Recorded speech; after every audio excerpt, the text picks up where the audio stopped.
কখনো কষ্ট দেয় না, স্বামী পছন্দ করে যা এনে দেয় ওটাতেই সন্তুষ্ট।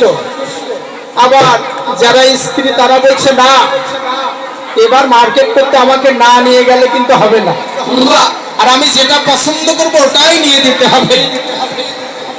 তুমি কিস্তির টাকা তুলে দাও আর লোন করে নিয়ে দাও, যেভাবেই হোক দামি শাড়ি লাগবে। এগুলো বনিতা। তো দেখবেন সংসারে যদি অভাব যদি দরজায় দাঁড়ায়, ভালোবাসাও কিন্তু জানালা দিয়ে ফেলায়, তাই না?